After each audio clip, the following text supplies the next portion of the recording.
देखेंगे law of equi marginal utility. जब मैंने आपको इकोनॉमिक्स की डेफिनेशन समझाई तो मैंने आपको एक चीज़ बताई थी। इकोनॉमिक्स का कोर कॉन्सेप्ट ये है कि हमारे जो रिसोर्सेज होते हैं, हमारी जो इनकम होती है वो लिमिटेड होती है और हमारी वांट्स जो होती हैं, हमारी ख्वाहिशात जो होती हैं वो अनलिमिटेड होती हैं। तो इस लिमिटेशन की वजह से फिर हमारे पास रिसोर्सेज जो है वो स्केर्स हैं, वो लिमिटेड हैं।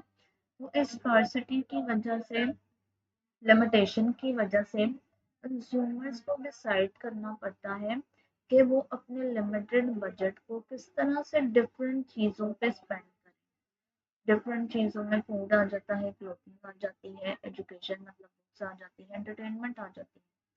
तो कंज्यूमर का गोल होता है कि अब कंज्यूमर अपने लिमिटेड बजट में रहकर किस तरह डिफरेंट गुड्स पर वो वो अपने लिमिटेड इनकम वो स्पेंड करें। The law of equi marginal utility हमें बेसिकली इस चीज़ को एक्सप्लेन करता है कि एक रैशनल कंज्यूमर जो है वो अपनी सेटिस्फेक्शन को मैक्सिमाइज करने के लिए किस तरह से अपनी लिमिटेड इनकम को वो डिफरेंट गुड्स में डिस्ट्रीब्यूट करता है या स्पेंड करता है। तो ये है जो law of equi marginal utility का कॉन्सेप्ट। इसे लॉ ऑफ मैक्सिमम सेटिस्फेक्शन भी कहा जाता है। इसे लॉ ऑफ सब्स्टिट्यूशन भी कहा जाता है और इसे गॉसन्स का सेकंड लॉ भी कहा जाता है। तो अब हम देखेंगे जी, अब हम देखेंगे कि एल्फ्रेड मार्शल ने law of equi marginal utility का आइडिया किस तरह से एक्सप्लेन किया। तो एल्फ्रेड मार्शल कहता है जी, a consumer distribute his income among different commodities in such a way that the marginal utility obtained from last unit of money spent on each commodity is equal। अब यहाँ पे law of equi marginal utility की जब मैंने statement पढ़ी है तो यहाँ पे दो चीज़ें आपको देखने को मिली। एक मार्जिनल यूटिलिटी का कॉन्सेप्ट है और एक यहाँ पे मनी का कॉन्सेप्ट है। ठीक है, मार्जिनल यूटिलिटी का कॉन्सेप्ट है और मनी का कॉन्सेप्ट। और यहाँ पे वो कहता है कि कंज्यूमर जो है वो अपनी इनकम को वो डिफरेंट कमोडिटीज में इस तरह से डिस्ट्रीब्यूट करेगा कि लास्ट यूनिट ऑफ मनी से हासिल होने वाली जो एडिशनल सेटिस्फेक्शन वो हर गुड से उसे सेम मिले। ठीक है, the marginal utility obtained from the last unit of money spent on each commodity is equal। ये कंज्यूमर उसको मैक्सिमम सेटिस्फेक्शन मिले जब कब when the marginal utility of money spent on different goods became equal। कि जब different goods पर spend की जाने वाले जब वो डिफरेंट गुड्स पर मनी स्पेंड करेगा तो उससे हासिल होने वाली जो एडिशनल सेटिस्फेक्शन है जब वो इक्वल हो जाएगी। तो ये कहता है जी, ये है जी law of equal equi marginal utility. अब जी हम अज्यूम कर लेते हैं कि जी कंज्यूमर के पास भी जो इनकम है वो दो गुड्स पे स्पेंड कर रहा है। तो उन दो गुड्स से हासिल होने वाली दो गुड्स पर गुड्स के लास्ट यूनिट पर जो कंज्यूमर अपनी मनी स्पेंड करेगा उनसे हासिल होने वाली जो मार्जिनल यूटिलिटी है, मार्जिनल यूटिलिटी पर डॉलर। ठीक है, मार्जिनल यूटिलिटी जो है वो जब इक्वल होगी तो law of equi marginal utility hold करेगा। ठीक है, अब ये है जी इक्विलिब्रियम, कंज्यूमर के इक्विलिब्रियम की कंडीशन कह दें या law of equi marginal utility की कंडीशन कह दें। तो मार्जिनल यूटिलिटी जो है पर डॉलर या पर rupees spent on each good must be equal. एक यहाँ पे तीन गुड्स हैं, ठीक है, तो marginal utility per dollar spent on each good, तो जब वो एक चीज पर वो 1 रुपया या $1 खर्च कर रहा है, तो उससे हासिल होने वाली जो एडिशनल सेटिस्फेक्शन है वो सारी चीज़ों की जो है वो बराबर होगी।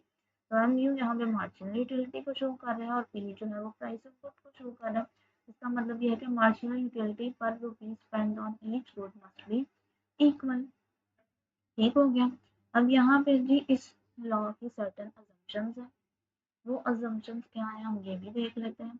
अब सबसे पहली अजम्पशन ये है जी consumer is rational and want maximum satisfaction. मतलब कंज्यूमर्स जो है वो कल मंदी से डिसीजन लेते हैं और अपनी लिमिटेड इनकम में से जो है वो मैक्सिमम सेटिस्फेक्शन जो है वो हासिल करने की कोशिश करता है कि अगर एप्पल्स और बनाना जो है वो अगर कंज्यूमर ने खरीदने हैं तो वो उस चीज़ पर पैसा खर्च करेगा, वो उस बंडल पे पैसा खर्च करेगा एप्पल और बनाना के, जिससे उससे मैक्सिमम सेटिस्फेक्शन मिलेगी। अब कंज्यूमर की इनकम जो है वो लिमिटेड भी है और फिक्स भी है, यानी कंज्यूमर का बजट फिक्स, ठीक है, और उसकी इनकम जो है वो बराबर है। वो सिर्फ उतना ही खर्च कर सकते हैं जितनी उसकी इनकम है, इसकी इसलिए जो है वो उसकी इनकम की प्रॉपर एलोकेशन जो है वो बहुत ज़्यादा ज़रूरी है। अब यहाँ पे जी एक थर्ड असम्पशन है जी prices of goods remain constant, यानी गुड्स की प्राइसेस जो है वो स्टेबल रहेंगी, गुड्स की प्राइसेस चेंज नहीं होंगी। अगर प्राइसेस बढ़ या घटती रहेंगी, कम होती रहेंगी तो कंज्यूमर का कैलकुलेशन और एलोकेशन जो है वो डिस्टर्ब हो जाएगा। तो यहाँ पे गुड्स की प्राइसेस को जो है वो कांस्टेंट कंसिडर किया गया। अब फोर्थ है जी यूटिलिटी कैन बी मेजर्ड, यानी सेटिस्फेक्शन को जो है वो यूटिल्स में मेजर करना जो है वो पॉसिबल है।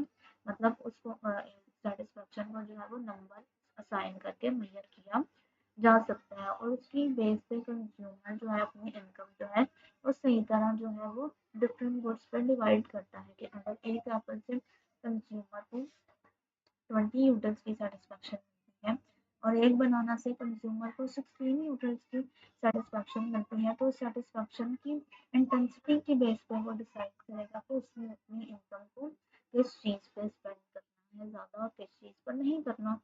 सेकेंड है जी marginal utility of money remain constant, यानी 1 रुपए की वैल्यू जो है वो हर वक्त जो है वो सेम रहनी चाहिए।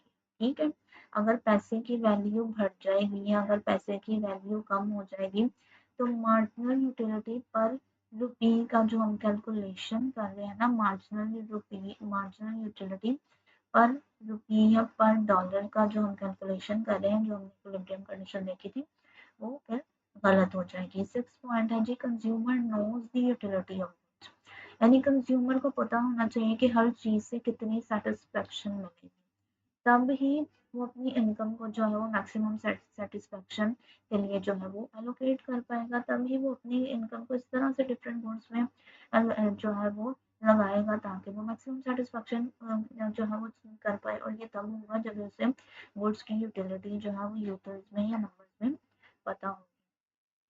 सेवंथ पॉइंट है जी goods are divisible and available, यानी गुड्स को छोटे यूनिट्स में जो है वो डिवाइड किया जा सकता है, वो कंज्यूमर को रिक्वायर्ड गुड्स जो है वो मिल रही हैं, अवेलेबल है। अगर एप्पल्स और बनाना इजीली अवेलेबल है और फ्रिक्शनल यूनिट में जो है वो उन्हें खरीद सकता है, तो तब जो है ये लॉ जो है वो अप्लाई हो सकता है। तो ये थी जी law of equity marginal utility की अजम्पशंस। अब हम इस लॉ को जो है वो एक एग्जाम्पल से समझेंगे। अब हम अज्यूम करते हैं कि कंज्यूमर की जो इनकम है वो 6 रुपये है, मतलब कंज्यूमर के पास 6 रुपये हैं और उसके उसके पास जो है वो दो गुड्स हैं, एप्पल्स हैं और बनाना है। अब कंज्यूमर ने अपनी इनकम को जो है वो इन दोनों गुड्स पे जो है वो स्पेंड करना है। अब एप्पल की जो प्राइस है वो 1 रुपये है और बनाना की प्राइस भी 1 रुपये है। अब यहाँ पे हमने मार्जिनल यूटिलिटी ऑफ एप्पल और मार्जिनल यूटिलिटी ऑफ बनाना को जो है वो उसका एक प्रॉपर टेबल बना लिया। अब हमारे पास क्योंकि एप्पल की प्राइस भी 1 रुपीज़ है और बनाना की प्राइस भी 1 रुपीज़ है, तो अगर कंज्यूमर सारे एप्पल खरीद ले, सारी अपनी इनकम एप्पल्स पे स्पेंड कर देता है, तो उसका मतलब है कि वो 6 यूनिट्स ऑफ एप्पल्स ले सकते हैं और अगर वो सारी इनकम अपनी बनानास पे स्पेंड कर देता है तो फिर भी वो 6 यूनिट्स ऑफ बनानास ही ले सकता है। तो इसलिए हमने यहाँ पे 6 यूनिट्स जो है वो लिस्ट की है। अब फर्स्ट यूनिट ऑफ बनाना लेने से अगर वो 1 यूनिट बनाना एप्पल का लेता है तो उसे 10 यूटिल्स की यूटिलिटी मिलती है, और अगर वो 1 यूनिट बनाना का लेता है तो उसे 8 यूटिल्स की यूटिलिटी मिलती है। अब कंज्यूमर जो है वो अपनी इस 6 रुपए की इनकम को जो है वो डिफरेंट वेज में जो है वो स्पेंड कर सकता है।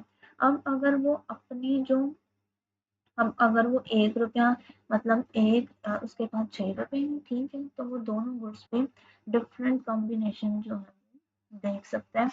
लेकिन क्योंकि एप्पल पे वो अगर 1 रुपया एप्पल पे स्पेंड करके अगर वो एप्पल लेता है और 5 रुपए अगर वो बनाना पे स्पेंड करता है तो उससे 40 यूटिल्स की यूटिलिटी, ठीक है।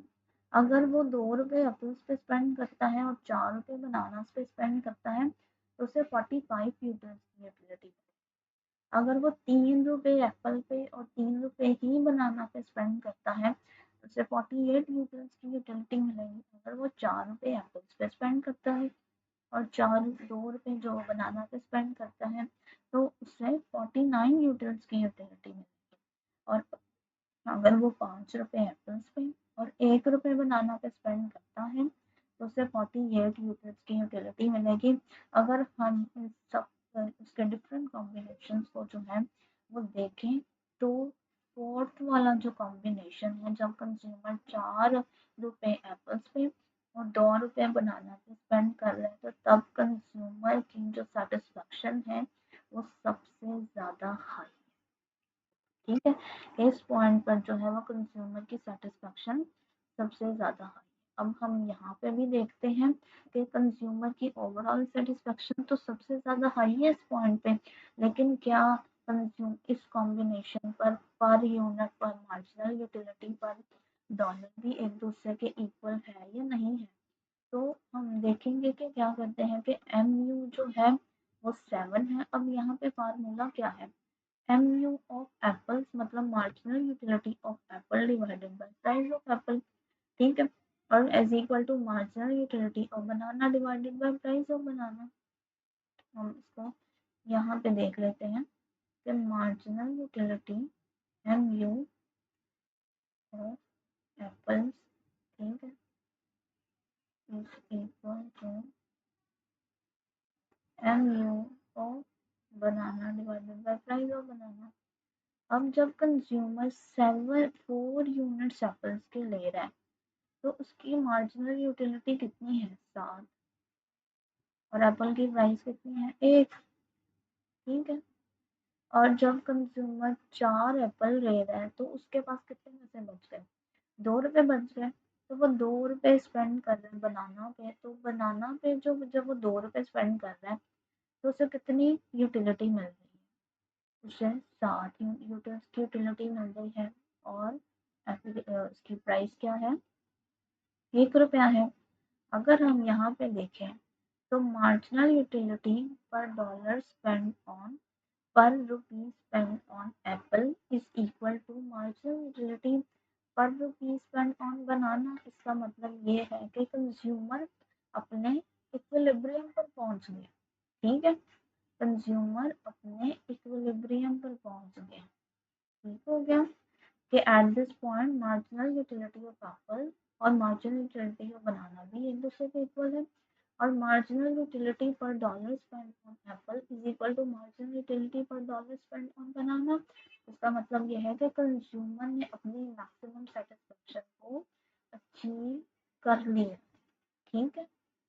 अब नेक्स्ट ये चीजें क्या कहते हैं, law of equi marginal utility की डिटेल्ड एक्सप्लेनेशन। अब ये लॉ जो है वो इतना ज़्यादा इम्पोर्टेंट क्यों है इकोनॉमिक्स में, बेसिकली ये लॉ जो है वो इतना ज़्यादा इम्पोर्टेंट इसलिए है क्योंकि ये लॉ बेसिकली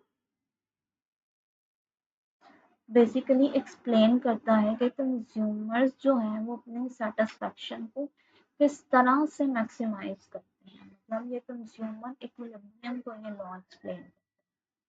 दूसरा पॉइंट ये है कि ये इसलिए इम्पोर्टेंट है क्योंकि ये डिमांड थ्योरी की बेसिस प्रोवाइड करता है। ये इस चीज़ को एक्सप्लेन करने में हेल्प करता है कि हमारे जो डिमांड कर्व्स होते हैं वो क्यों डाउनवर्ड स्लोप होते हैं। ठीक है, ये बेसिकली थर्ड इसकी इम्पोर्टेंस इसलिए है कि ये हाउस होल्ड बजटिंग में हेल्प करता है। ठीक है, कि लोग किस तरह से अपनी इनकम को जो है वो अपनी डिफरेंट जो है वो चीज़ों में डिवाइड करते हैं। ठीक है, कि किस तरह से वो अपनी इनकम को जो है वो फूड एजुकेशन ट्रांसपोर्ट और डिफरेंट एक्सपेंसेस में जो है वो डिवाइड करते हैं। तीसरा, ये पब्लिक फाइनेंस के बारे में भी जो है वो इंफॉर्मेशन प्रोवाइड करता है कि किस तरह गवर्नमेंट जो है वो सोशल वेलफेयर को मैक्सिमाइज करने के लिए जो है वो रिसोर्सेज को एलोकेट करती है। और फिफ्थ जो है ये प्रोडक्शन डिसीजंस के बारे में भी बताता है कि किस तरह फर्म जो है वो अपने रिसोर्सेज को एलोकेट करती है कहाँ पे जब मार्जिनल रिटर्न इक्वल हो जाए। तो ये माइक्रो इकोनॉमिक्स के इतने ज़्यादा इम्पोर्टेंट कॉन्सेप्ट को एक्सप्लेन करता है। इसलिए इकोनॉमिक्स में जो है इस लॉ की जो है वो बहुत ज़्यादा सिग्निफिकेंस है। ये लॉ बहुत ज़्यादा इम्पोर्टेंट है, लेकिन इस लॉ की कुछ सर्टन लिमिटेशंस भी हैं। तो जी अब हम law of equi marginal utility की सर्टन लिमिटेशंस देखेंगे। तो सबसे पहले लॉ की फर्स्ट की लिमिटेशन है जी, not applicable in case of knowledge. अब not applicable in case of knowledge का मतलब ये है कि जब आप किताबें पढ़ते हो या डिफरेंट तरह का नॉलेज गेन करते हो, तो हर किताब जो है वो आपको डिफरेंट तरह की क्या कहते हैं different kind of satisfaction provide करती है। ठीक है, कि different kind of unique her book का जो है वो टॉपिक डिफरेंट होता है, इनसाइट डिफरेंट होती है और हर बुक से मिलने वाली एंजॉयमेंट या सेटिस्फेक्शन डिफरेंट होती है। और आप उस सेटिस्फेक्शन को जो है वो इस तरह से मेजर नहीं कर सकते जिस तरह से आप गुड्स के लिए जो है जैसे फूड के लिए चीज़ों के लिए सेटिस्फेक्शन को मेजर कर रहे हो। कि अब अगर आप बर्गर की बात करें तो एक बर्गर खाने से जितनी सेटिस्फेक्शन मिलती है दूसरा बर्गर भी सेम उसी साइज और क्वालिटी का है। ठीक है, लेकिन अगर हम ये कहें जी एक बुक पढ़ी है तो इतनी सेटिस्फेक्शन मिली है, दूसरी बुक पढ़ने से इतनी सेटिस्फेक्शन मिली है, तो हर बुक की इंसाइट डिफरेंट है, हर बुक का टॉपिक डिफरेंट होगा।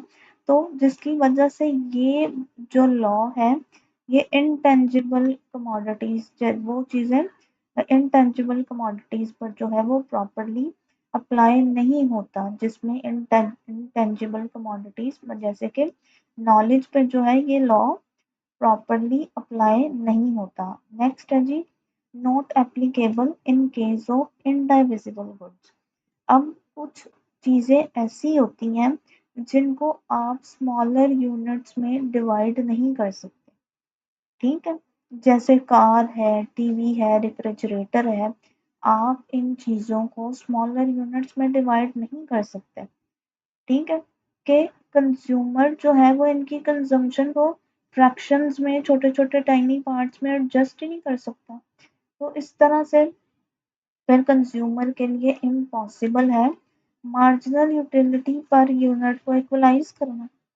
तो ये लॉ जो है वो इनडाइविजिबल गुड्स के लिए जो है वो फेल हो जाता है, इनडाइविजिबल गुड्स पर अप्लाई नहीं होता।